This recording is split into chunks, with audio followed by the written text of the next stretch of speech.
Every day, there's a battle for your mind raging. Information coming from every angle with the will to deceive. Fear not. You found the place for truth. The voice of a generation that still has the will to believe in the greatest country in the history of the world. This is the Charlie Kirk Show. Buckle up. Here we go. Okay, everybody, happy Tuesday. Honored to be with you, as always, here in the Bitcoin.com studio. That is the Bitcoin.com studio. Much to cover this weekend. I hope you guys had a wonderful Labor Day weekend. You can email us, as always, freedom@charliekirk.com, and subscribe to our podcast.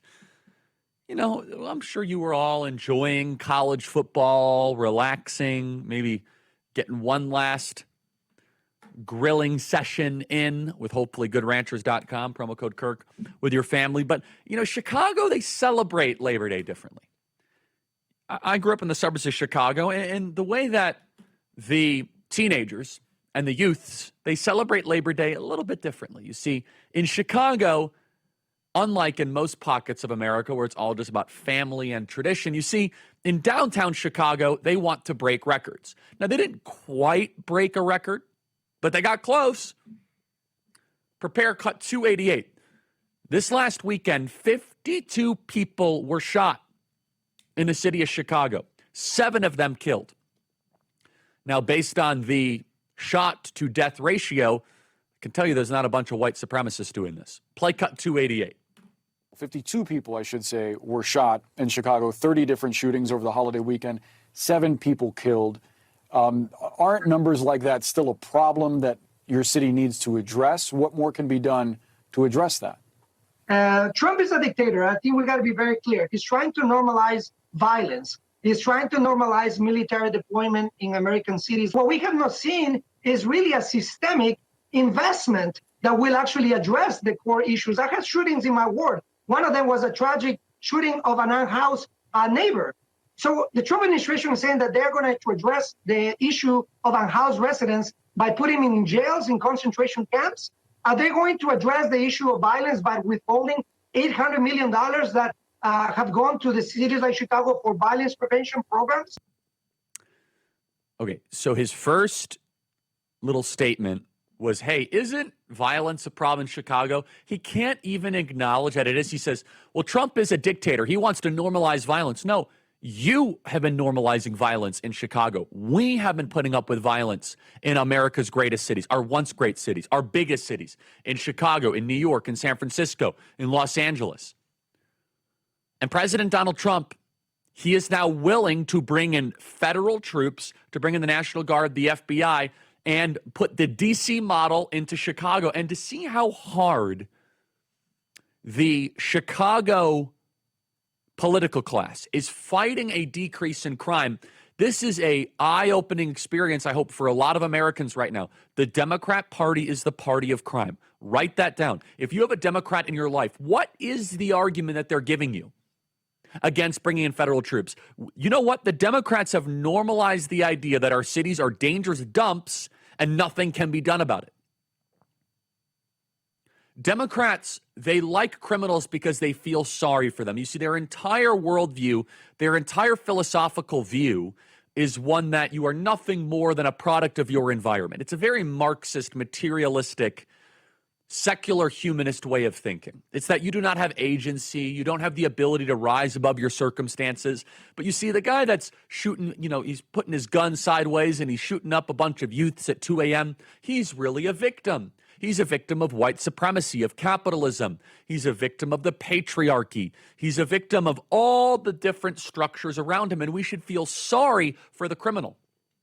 Of course, the left has no such empathy for victims, no such empathy for civilization, because at its core, the left is a de-civilizational movement, and no better way to de-civilize the United States of America than have widespread crime. Widespread crime is the easiest way to turn a first world nation into a third world nation. The entire Democrat Party project is how quickly can we turn America into a third world hellhole. They tried to do it by keeping our entire border open of 10,000 people a day when Joe Biden was president.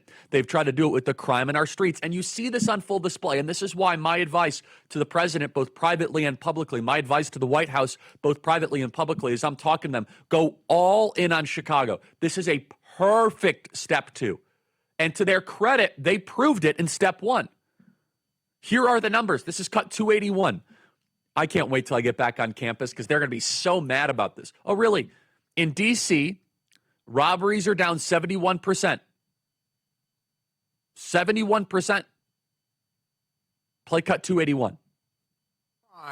Here's why Democrat cities are plagued by violence should consider getting on board. If you look here at Washington, D.C., at a 2-week period this year compared to last year, property crime is down 20%. But the biggest thing are all of the violent crimes, often including robbery, which is down 60%. Homicides are down 71% from last year over this exact same period of time. Assaults with a dangerous weapon down 10%. Yet, if you listen to Democrats, they don't care about those statistics. No. It's my great friend Charlie Kirk, who I was able to host Fox and Friends Weekend over the summer with him, and I'm going to do it again this fall. The only thing I would add, Charlie Kirk, is no, they do care. They're actually pro-criminal. It's a much different thing. The idea of law abiding bothers them because the law itself bothers them. The Democrat Party thinks the law are extensions of a white supremacist construct. They think they're an extensions of a failed Western civilizational ambition. They look at this through the lens of de-civilization. Law is a threat to their philosophical core. And that is why this is such a good topic. This is such a good fight for President Trump. You prove it in D.C., and then you go one city at a time and prove that urban crime is a choice. If you live in a major city and you worry about crime, it's because your leaders want there to be crime. Period. End of story. That's it. Crime is not some sort of intractable problem. Crime is not some sort of riddle. Crime is not the human genome. Crime is not us trying to figure out to break through the fourth law of physics or try to come up with something new. No, crime is actually super simple. Lock people up for a long period of time and have a lot of police and don't tolerate it. Lock people up for the small crimes and they won't do the big crimes. It is working in D.C. Play cut 286.